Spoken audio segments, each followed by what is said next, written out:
তো শ্রীরামকৃষ্ণ হলো মূর্তিমান আধ্যাত্মিকতা। সেই আধ্যাত্মিক প্রবাহ তার সন্তানদের মধ্যে, শিষ্যদের মধ্যে প্রবাহিত হয়েছে। তারপর সেই প্রবাহ ক্রমাগত চলেছে। It continues and continues. ঈশ্বর বেশ সুন্দর জীবনীতে লিখেছে, the story begins, last chapter, the story continues. রামকৃষ্ণের জীবনী, তার জীবন প্রবাহ এই সমস্ত সাধুদের মধ্যে প্রবাহিত হয়েছে, হচ্ছে এবং হবে। সেই প্রবাহ সম্বন্ধে আপনাদের কিছু বলবো। শ্রীরামকৃষ্ণের অশেষ কৃপা যে আমি খুব ছোট বয়স থেকে এই সাধুসঙ্গ পেয়েছি। 1950 সাল, আমার 18 বছর, আমার তো 14 বছর বয়স। হাফ প্যান্ট হাফ শার্ট পরে আমি উদ্বোধনে যেতাম। সেখানেই সাধুদের সঙ্গে আমার পরিচয়। উদ্বোধনে যেতাম, দক্ষিণেশ্বরে যেতাম, বহু সাধুর সঙ্গ করেছি, তাদের কাছ থেকে গল্প শুনেছি। তারপরে আমার একটা স্বভাব ছিল ডায়েরি লেখা। আমার কাছে বহু মৃত সাধুর ডায়েরি আছে। তারপরে আমি খুব অল্প বয়সেই আমেরিকা চলে যাই। তখন আমার 34 বছর বয়স, 34-35 হবে। সেখানেও অনেক প্রাচীন সাধুর সঙ্গ করেছি, তাদের কথাবার্তা রেকর্ড করেছি। তারপরে যখন ভারতে আসতাম তখন টেপ রেকর্ডার নিয়ে তাদের ইন্টারভিউ করতাম। আমার এখনও সেই ছাত্র স্বভাব। আমি নতুন কিছু শুনবো, নতুন কিছু জানবো। আমি নতুনের পূজারী। I don't like hackneyed old things again and again. এই সাধুদের কথা আমি আমার ডায়েরিতে লিখে রাখতাম। তারপরে 2-3 বছর আগে একটা খেয়াল চাপলো, আরে আমি যদি মরে যাই এ সব তো বিলুপ্ত হবে, একটা কিছু শুরু করি। তারপরে নিজের লং হ্যান্ড যে ম্যানুস্ক্রিপ্ট লেখা শুরু করলাম। তারপরে বেরোলো প্রাচীন সাধুদের কথা, প্রথম ভাগ আপনারা অনেকে দেখেছেন, 430 পৃষ্ঠা। আর দ্বিতীয় খণ্ড বেরোবে 22শে সেপ্টেম্বর উদ্বোধনে, 623 পৃষ্ঠা। এই 1000 পৃষ্ঠার মেটেরিয়ালস অ্যাবাউট রামকৃষ্ণ মডেল। বহু ঘটনা আমরা যা লীলা প্রসঙ্গ কথামৃতে পাইনি, তাও এই সব গ্রন্থে আমরা পাব। কিছু কিছু আপনাদের বলবো। প্রথমে আমার গুরুর দিয়েই শুরু করি। খুব গম্ভীর প্রকৃতির লোক ছিলেন, তার বয়স ছিল সিংহের মতো। দীক্ষার সময় বললেন, মহারাজ আমাদের কিছু উপদেশ দিন। উপদেশ, কেবল উপদেশ, কেউ পালন করে না, কেবল উপদেশ চায়। শোনো, রোজ কথামৃত পড়বে। কথামৃতে ঠাকুর আমাদের যত প্রশ্ন উঠতে পারে তার উত্তর দিয়েছেন। রামকৃষ্ণের উত্তরে যদি কাজ না হয়, আমার উত্তরেও কাজ হবে না, বাড়ি যাও।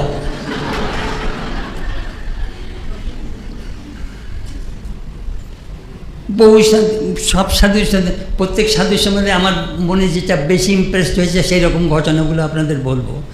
একদিন মাধবানন্দজির কাছে গেছি আমি 1963-তে। তখন স্বামীজির সেন্টিনারি।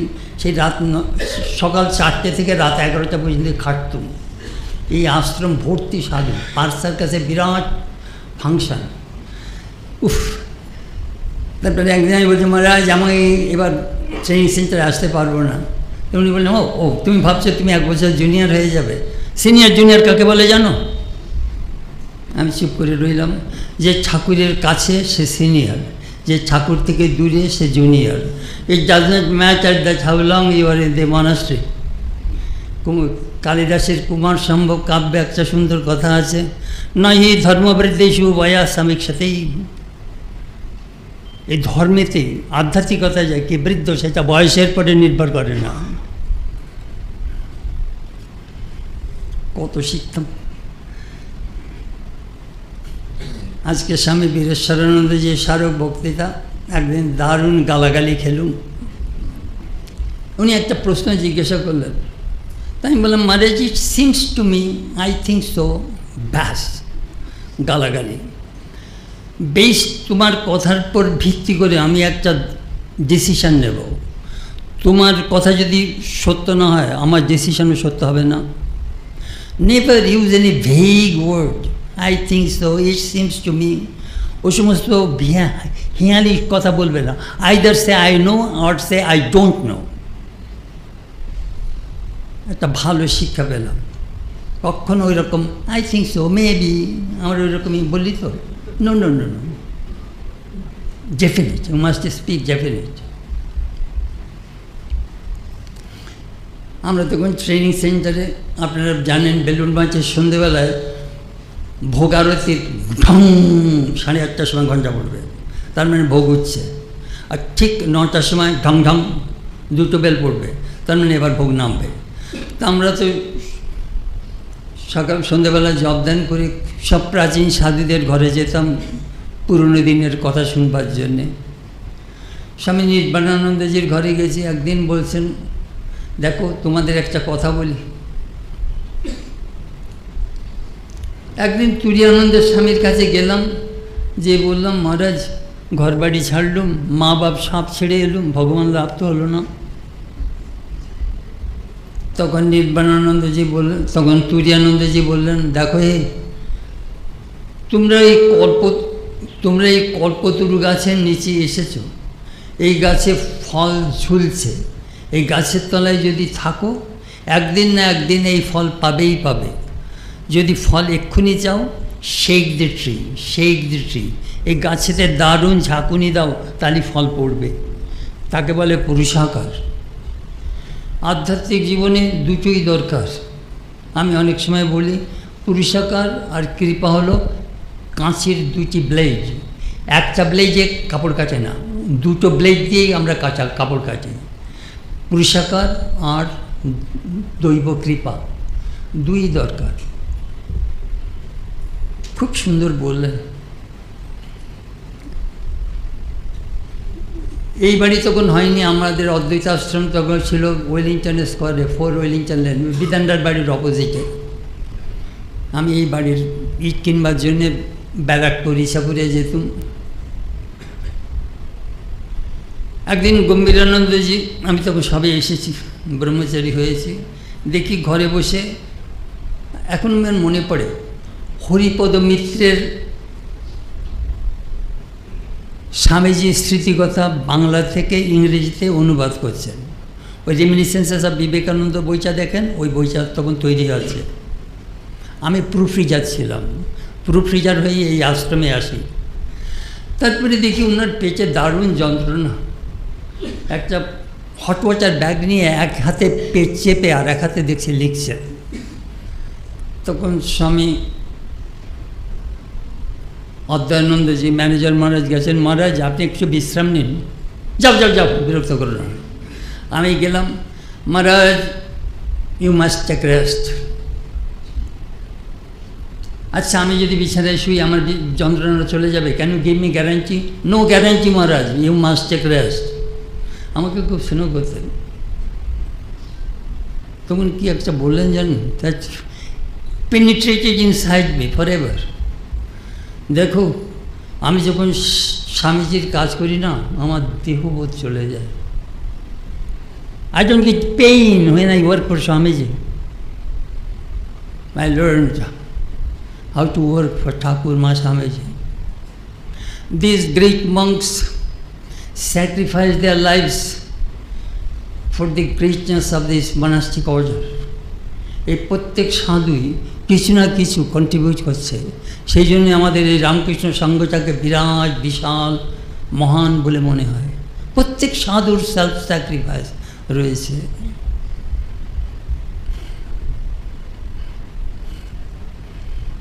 মায়ের অনেক শিষ্যের সঙ্গেও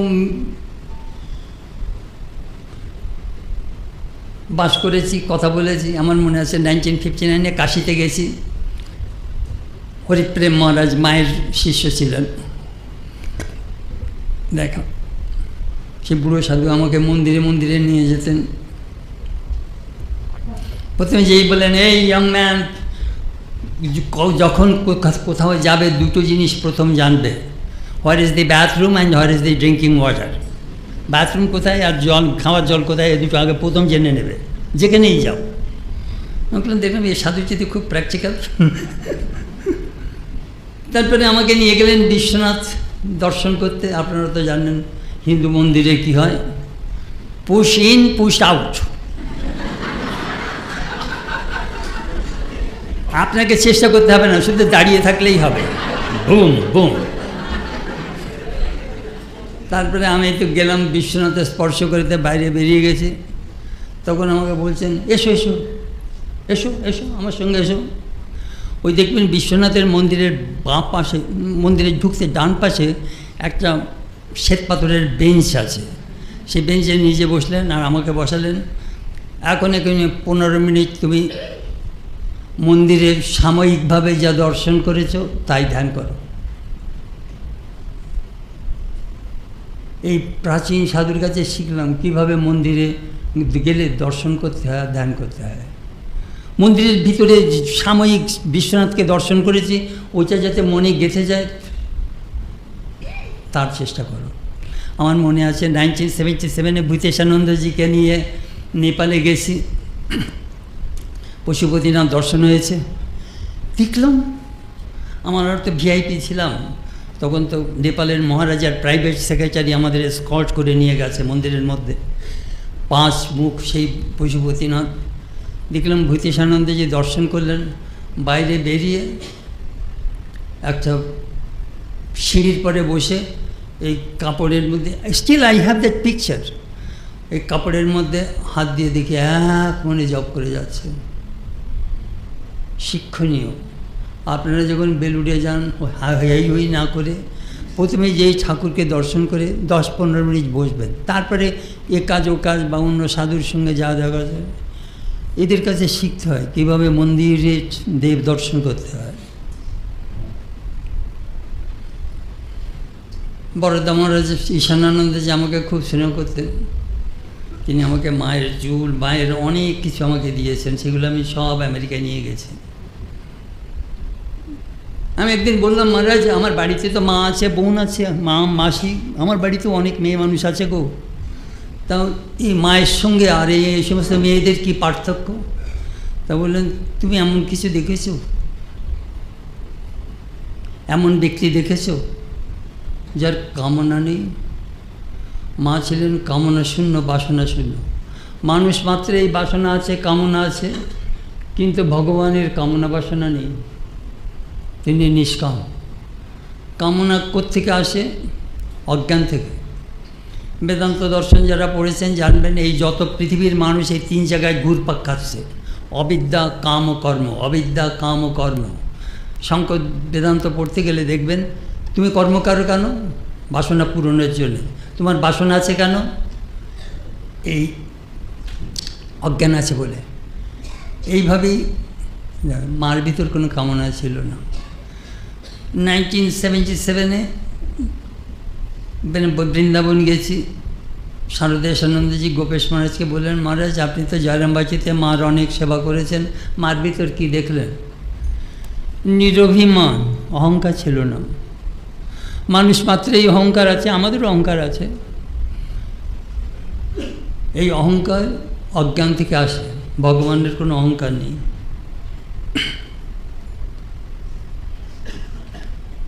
তারপরে বিশেষ মহারাজ স্বামী সত্যস্বরূপানন্দের সঙ্গে কাশিতে দেখা, মায়ের শিষ্য। আচ্ছা, মার কী বৈশিষ্ট্য আমাকে বলুন। মা কাউকে মনে কষ্ট দিয়ে কথা বলতে পারতেন না, সারা জীবন কখনো কাউকে হিসে জিনিস heart anybody in her life.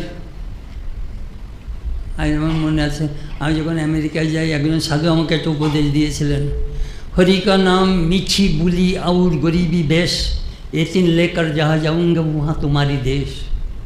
Hari কা নাম, ভগবানের নাম, মিছি বুলি, sweet tongue means sweet behaviour, গরিবি বেশ মানে poor dress, that means contentment, সন্তোষ। এই 3টে নিয়ে তুমি যেখানেই যাবে সেইটাই তোমার স্বদেশ। ঠিক বড় মূল্যবান কথা। আরেকজনকে দেখতাম, বেশি তার সঙ্গে বেশি কথাবার্তা হয়নি, স্বামী বিশুদ্ধানন্দজি। ওই বেলুড় মঠে গিরিশ ভবনের দোতলায় থাকতেন। বিকেলবেলায় ভক্তরা না ছেঁকে ধরত। তিনি শুধু ঠাকুর, মা, গীতা, উপনিষদই বলতেন। মানুষ যে কথার দ্বারা একটা যে আধ্যাত্মিক পরিবেশ সৃষ্টি করতে পারে তাকে দেখলে বোঝা যেত। You want to have to perform any kind of spiritual disciplines, automatically your mind will be uplifted. মনটা সোজা উপরে উঠে যাবে, বিনা চেষ্টায় তোমার মনটা উপরে উঠে যাবে। অপূর্ব সাধু ছিলেন। তার একটা কথা আমার আপনাদের বলবই। একদিন বলছেন, আচ্ছা মা বড় না ঠাকুর বড়? তা বলেছে, বাপু অত সব জানি না, তবে এটা তো তোমরা জানো ঠাকুর মাকে পুজো করেছিলেন, তা এখন তোমরা বুঝে নাও কে বড়। বলছেন মা ঠাকুরের সম্বন্ধ। মা ঠাকুরকে, ঠাকুর মাকে দেখছেন সারদা, আমার স্ত্রী, আমার শিষ্যা আর আমার ইষ্ট। from 3 angles Thakur saw Holy Mother. Holy Mother also saw Thakur from 3 angles. আমার স্বামী, আমার গুরু, আমার ইষ্ট। It is a mystical relationship between the two, Thakur and মা।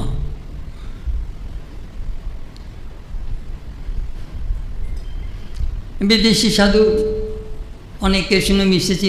স্বামী প্রভবানন্দ, তার সঙ্গে 5 বছর ছিলাম হলিউডে, 71 to 76। বিপ্লবী ছিলেন। বালিশ, সিটি কলেজে পড়তেন, বালিশের নিচে রিভলভার থাকতো। গেছেন স্বামীজির শিষ্য সদানন্দের সঙ্গে দেখা করতে। Hello young man, yes, do you know the meaning of the word constructive? Yes. No. Open the dictionary. Dictionary দেখে বলো constructive শব্দটার মানে কি। আচ্ছা, now do you know the meaning of the word destructive? Yes. No. Open the dictionary, get the meaning. বলে now you know the meaning of the 2 words, constructive, destructive. এখন জীবনে শুধু কনস্ট্রাকটিভ ওয়ার্ক কি করো, ডিস্ট্রাকটিভ কিছু করো না। আর একটা ঘটনা বলেছিলেন, উনি তখন কাশিতে স্বামী তুরীয়ানন্দের কাছে গেছেন। তুরীয়ানন্দ না গীতা জীবনে প্রতিফুর এক্সপেরিমেন্ট করেছেন। গীতোক্ত যোগী বলতো তুরীয়ানন্দকে। বলছেন, মহারাজ আমাকে একটু গীতা শেখাবেন, কালকে আসবে, শেখাবো। তারপরে গেছেন, একটা শ্লোক নাও, মুখস্থ করো, মানে বোঝো, জীবনে অভ্যাস করো, যত সময় না পারফেকশন না হয় দ্বিতীয় শ্লোক নেবে না। এই this is my first class and this is my last class. একদিন রোজ উনি সকালবেলা বেড়াতে যেতেন, আমি 10টার সময় মনাস্ট্রি থেকে, উনি আরেকটা হলিউডের আরেকটা দিকে থাকতেন, মন্দিরের কাছে থাকতেন, আমরা আপদি হিল থাকতাম মনাস্ট্রি। তা রোজ 10টার সময় যেতাম দেখা করতে। একদিন আমাকে বলছেন, Chetanananda, I am a little depressed. Swami ব্রহ্মানন্দের শিষ্য, মাকে দেখেছেন, বহু শিষ্যদের সঙ্গে দর্শন হয়েছে। তা বলছেন, আমি একটু ডিপ্রেসড। কেন মহারাজ? বলে, আগে না দিনে 3 বার ধ্যান জপ করতে যেত মন্দিরে, এখন যেতে পারি না, হার্ট অ্যাটাকের পরে মাথা ঘুরে। তো আমি বললাম, মহারাজ আপনার তো আর মন্দিরে যাওয়ার প্রয়োজন নেই, আপনি মাকে দেখেছেন, স্বামী ব্রহ্মানন্দ আপনাকে দীক্ষা দিয়েছে, ঠাকুরের প্রায় 8-9 জন শিষ্যের সঙ্গ করেছেন, আপনার তো তাদের স্মৃতিকথা সবসময় আপনার মনের মধ্যে থাকে, কাছে। হ্যাঁ, ঠিক বলেছ।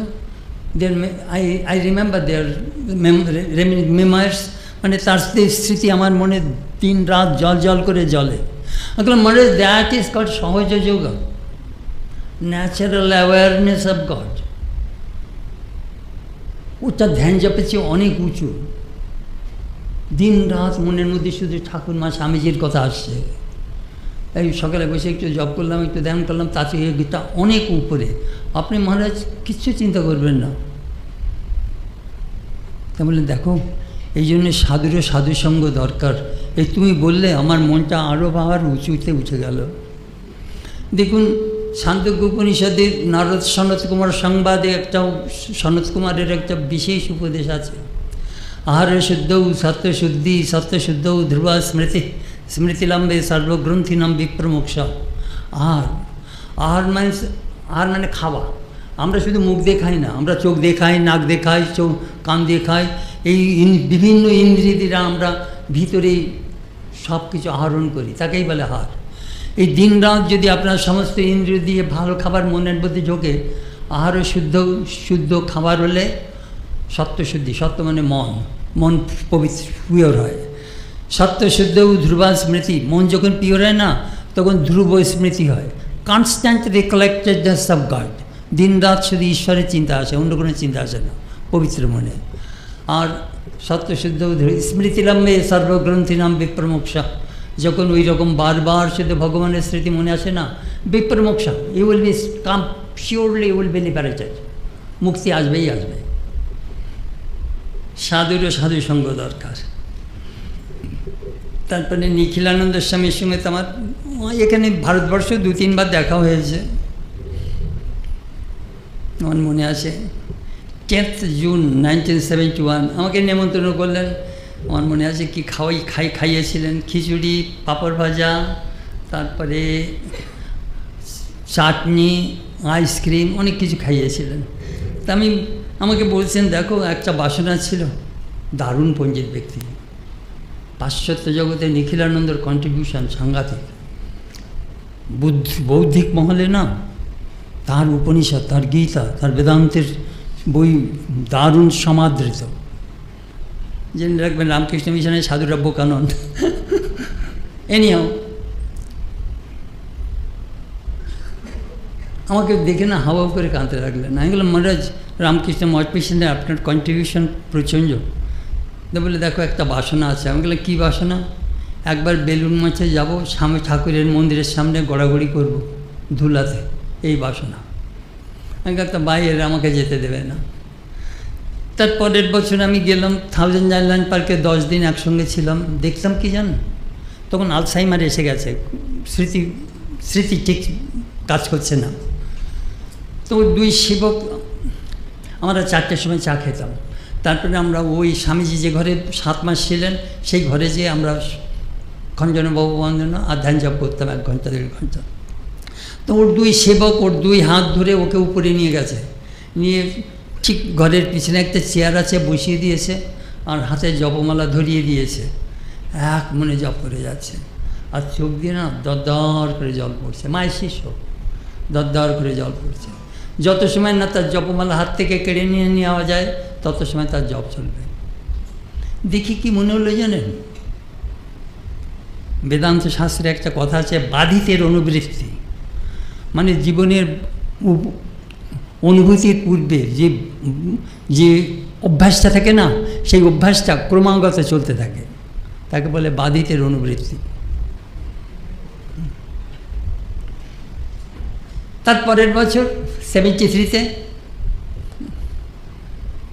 রাত্রে খাওয়ার সময়, আমি তখন ছিলাম না, রাত্রে খাওয়ার সময় ডাইনিং টেবিলে বসেছেন, ওং ব্রহ্মার্পণম ব্রহ্মবীর ব্রহ্মাগ্নৌ ব্রহ্মণাহুতম ব্রহ্মৈব তেন গন্তব্যম ব্রহ্মকর্ম সমাধি না। সঙ্গে সঙ্গে মৃত্যু হয়ে গেল, সঙ্গে সঙ্গে মৃত্যু হয়ে গেল, চেয়ারে বসে খাওয়ার টেবিলে। মায়ের শিষ্য।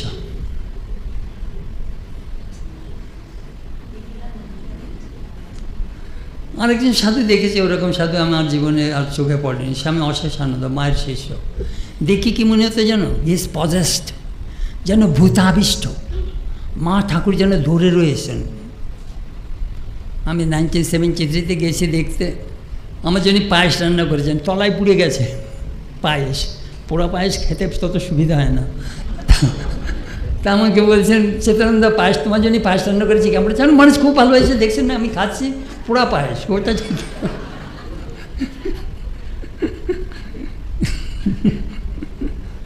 ওর এক ব্রহ্মচারী ছিল।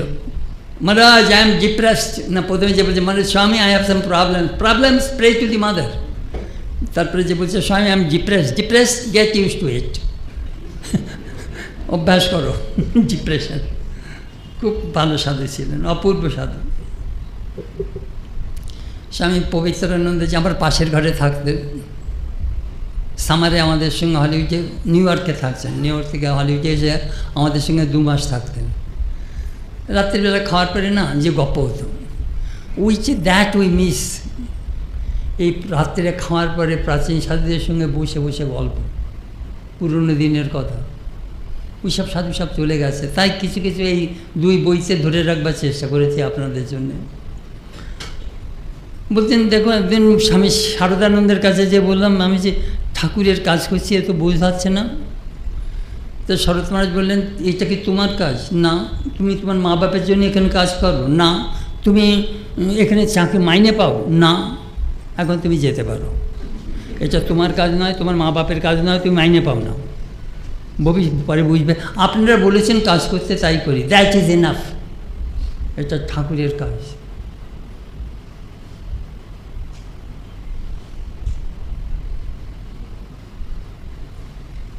এই রামকৃষ্ণের সাধুরা দেখিয়ে গেলেন। 3টে শব্দ স্বামী ব্রহ্মানন্দ ব্যবহার করতেন, work and warship, work as warship, work is warship. এই আমাদের এই ওয়ার্ক কাজটাই যে পূজা, সেটা কী করে বুঝবো? আমাদের দেখিয়ে গেছেন এই সন্ন্যাসীরা। আমার মনে আছে একজন সাধু আমাকে বলছেন, দেখো তোমাকে একটা রাশিয়ার টলস্টয়ের একটা গল্প বলবো। আমি বললাম, বলুন। একজন রাশিয়ার কৃষক, তার 2টো ষাঁড় ছিল লাঙল চষে। একটা ষাঁড় বড় লেজি, হাল টানতে চায় না। তো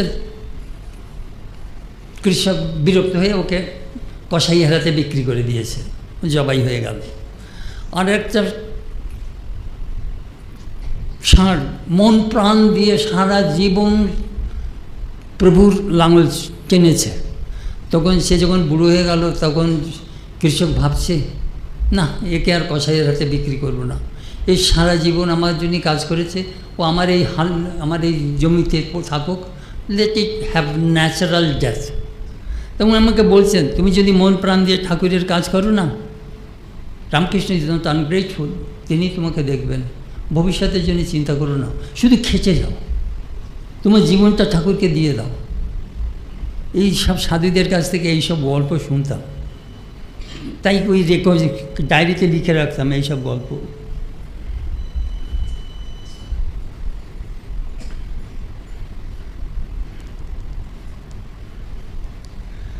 স্বামী শ্রদ্ধানন্দ শ্রীর সঙ্গে আমার পরিচয় 1952-তে। উনি বিরজানন্দজির সেক্রেটারি ছিলেন, তারপরে উদ্বোধনী এডিটর হয়ে গেলেন। আমরা সেই এক জায়গার লোক।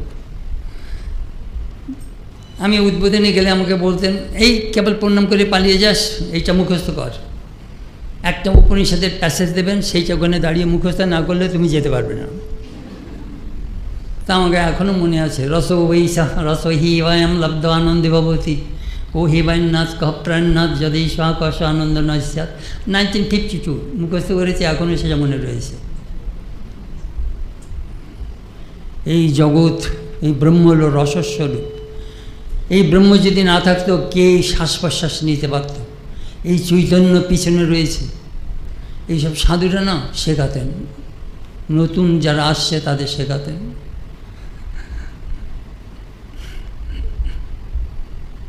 আমার মনে আছে, আমি যখন আমেরিকায় প্রথমে যাই, প্রায় এই সম্প্রদায়টা আমার কতগুলো ছবি পাঠিয়েছে একজন হলিউডের ভক্ত।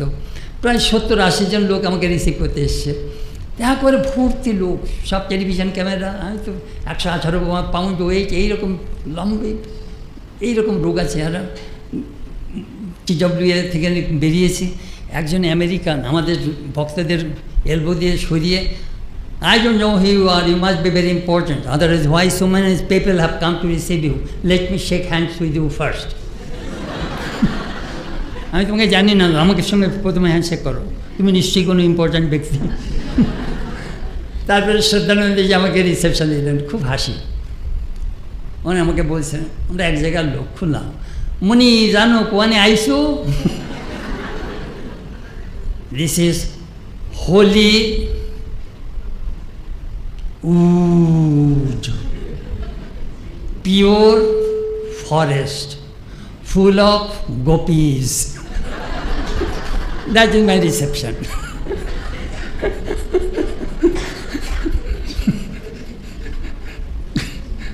খুব মজা করতেন।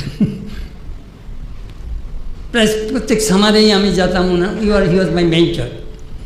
প্রত্যেক সামারেই যেতাম, গল্প হতো। একদিন কৃষ্ণপঞ্জের পাশে বসে, দুই বেতের চেয়ারে বসে গল্প করছি। দেখো, আজকে সকালে এক মহিলা এসে আমাকে বলছেন, আমেরিকান, স্বামী নোবজি লাভস মি। কিন্তু আমি তো দেখি ভালোবাসা সর্বত্র। এই দেখো, এই পিস ট্রি, অ্যাপেল ট্রি, এই ট্রিগুলো বছরে আমাকে ফল দেয়। এই গাছগুলো এদের নিজের ফল খায় না। This trees love me. শীত, বর্ষা, মানে ওখানে ফ্রস্ট পড়ে, বরফ পড়ে না, এই সারা বছর দাঁড়িয়ে থাকে আমাকে ফল দেওয়ার জন্যে। This tree loves me. তখন উনি একটু কবি টাইপের ছিলেন। দেখো, আমি যখন ঘুম থেকে উঠি, আমি বাথরুমে যাই, toothpaste and brush tells me we love you. Toothpaste and brush বলে আমি তোমাকে ভালোবাসি, তুমি দাঁত মাজো। তারপরে জল বলে এবার তুমি মুখ ধোও, আমি তোমায় ভালোবাসি। তারপরে আমার জামা কাপড় বলে। তারপরে আমি সাইনে যাই, আমার আসন বলে আমি সারা রাত বসে আছি, এখানে বসে জবদান করো। তারপরে আমি ব্রেকফাস্ট খেতে যাই, আমার চেয়ার বলে সারা রাত বসে আছি, এখানে বসো। তারপরে fruit juice, toast, serial, coffee সবাই বলে খাও আমাদের, আমরাও তোমাকে ভালোবাসি।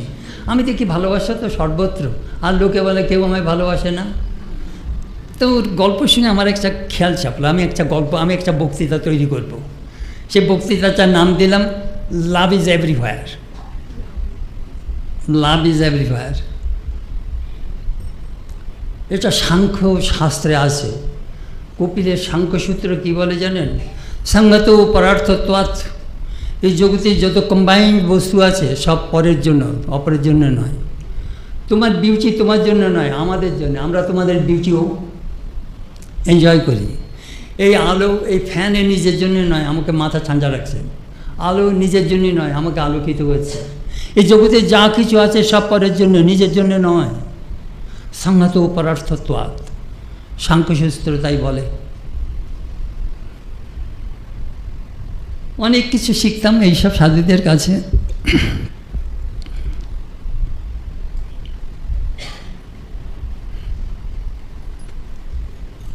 আর একজন সাধু দেখতাম, স্বামী সর্বগতানন্দজি, বর্ষানে ছিলেন, খুব বড় ঘরের ছেলে। গেছেন স্বামী অখণ্ডানন্দজির কাছে বম্বেতে, আমি সাধু হব। হ্যাঁ, সাধু হবে। এই বম্বে থেকে কনফল অবধি হেঁটে যাবে, পারবে? পারব।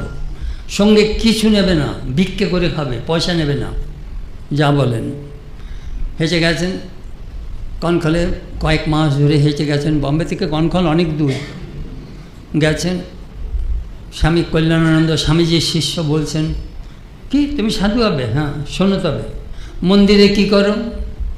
পূজা, নৈবেদ্য, প্রার্থনা, এই তিনটে জিনিস করো তো? বলে হ্যাঁ।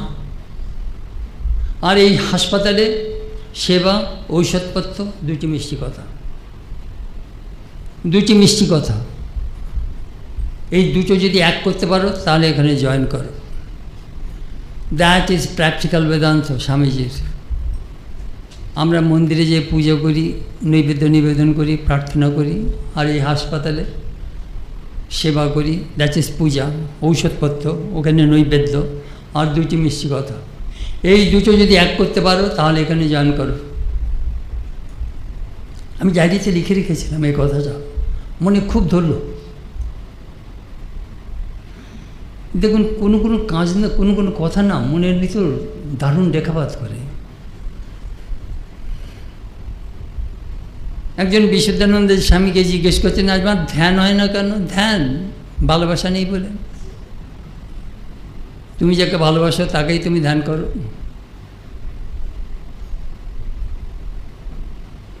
আবার ধ্যান কি করে হয় জানেন? যত আমরা জানি তত আমাদের ধ্যান বেড়ে যায়। আমি অনেক সময় মজা করে আমেরিকানদের বলি কি জানো, আমরা ঠাকুরের সম্বন্ধে যত জানবো তত আমাদের তার প্রতি অনুরাগ, ভক্তি বাড়বে। আমি বললাম, দেখো, এই একটা ইয়ং মেয়ে, এই একটা ইয়ং ছেলেকে দেখেই love at first sight, he is very handsome. এই হ্যান্ডসাম দেখেই প্রথমে প্রেমে পড়েছে। তারপরে যেই শুনলো ওই ছেলেটা খুব ধনী ঘর থেকে এসেছে, তখন এই মেয়েটার ভালোবাসা আরও বেড়ে গেল, এই অনেক টাকা পাবো। তারপরে শুনলো ওই ছেলেটার খুব সচ্চরিত্র, গানতে পারে, গাইতে পারে, বাজাতে পারে, গুড স্পোর্টসম্যান, গুড ক্যারেক্টার। যত এই ছেলেটার গুণাবলী শোনে এই মেয়েটার ভালোবাসা তত তত তত বাড়তে থাকে। ঠিক তেমনি আমরা যত ঠাকুরের গুণাবলী শুনব তত তার প্রতি আমাদের ভালোবাসা, অনুরাগ বাড়তে থাকবে। It is natural. ওই জন্যে আপনারা দেখবেন ওই ধ্যানলোকে শ্রীরামকৃষ্ণের আমি করেছি, ঠাকুরের রূপ, ঠাকুরের গুণ, ঠাকুরের মন। আমি ঠাকুরের 28 রকম মন দেখিয়েছি।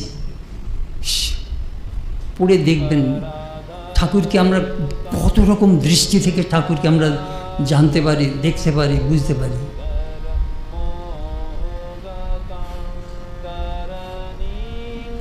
আর একরকম ধ্যান হয়, কীরকম জানেন? লীলার ধ্যান। আমার মনে আছে এক ক্যাথলিক মহিলা এসেছে, বলে মহারাজ স্বামী আমি 25 বছর চার্চে যাচ্ছি, আনন্দ পাচ্ছি না, শুনেছি তোমরা ধ্যান শেখাও, আমাকে একটু ধ্যান শেখাবে? তবে আমি তোমার মেম্বার হব না। না না, মেম্বার হতে হবে না, তুমি চোখ বোঝো। Jesus is walking through the street. যীশু খ্রিস্ট রাস্তা দিয়ে হেঁটে চলেছেন, তার অনুগামীরা ফলো করছেন। যীশু সেন্ট পিটারের বাড়িতে ঢুকলেন, মেরি ম্যাকজেলেন এলেন, চোখের জল দিয়ে যিশুর পা ধুয়ে দিলেন, তারপরে তার লম্বা চুল দিয়ে, মাথার চুল দিয়ে পা মুছিয়ে দিলেন। তারপরে ওকে বলে অ্যালাবাস্টার বক্স, ওই পারফিউম জাতীয়, ক্রিম জাতীয়, যিশুর পায়ে মালিশ করে দিলেন। যিশু 2 হাত তার মাথায় হাত দিয়ে আশীর্বাদ করলেন। তুমি এইগুলো একটার পর একটা ধ্যান করো, চিন্তা করো, দেখবে 15 মিনিট তোমার ঠাকুরের সঙ্গে ধ্যান হয়ে গেছে, তোমার যিশুর সঙ্গে ধ্যান হয়ে গেছে। আমরা কথামৃতে দেখি ঠাকুরের কত চিত্র মাস্টারমশাই ধরে রেখেছেন আমাদের ধ্যানের জন্য, অসম্ভব। আমার একটা নিজের পার্সোনাল আপনাদের বলি, একদিন জব করতে বসেছি, ধ্যান করতে বসেছি, মন কিছুতেই বসছে না, শুধু ঠাকুরের দিকে তাকিয়ে আছি।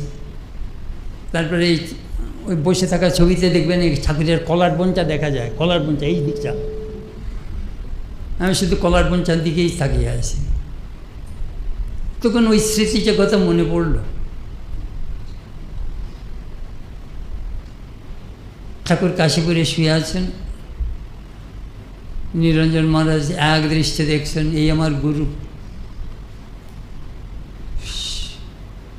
মৃত্যুপথ যাত্রী, হাড় আর চামড়া। তখন ঠাকুরের দিকে তাকে বললেন, দেখ নিরঞ্জন, আমাকে কেউ যদি এভাবে দেখে সে সঙ্গে সঙ্গে মুক্ত হয়ে যাবে। তবে কি জানিস, এই শরীর তাহলে বেশি দিন থাকবে না। সেই স্মৃতিটা মনে এলো, সঙ্গে সঙ্গে আমি তখন না মনটা দুম করে বসে গেল। দেখুন দেখছি প্রায় আধ ঘন্টা ধ্যান হয়ে গেছে, শুধু ঠাকুরের ধ্যান হয়ে গেল। আমি বলছি আপনাদের, কেমন রূপের ধ্যান হয়, গুণের ধ্যান হয়, সেবার ধ্যান হয়। দেখবেন আমি কিভাবে ওই বইটাকে সাজিয়েছি, নিজের কথা নয়, সমস্ত বিভিন্ন গ্রন্থ থেকে নিয়ে সাজিয়েছি, যাতে একটা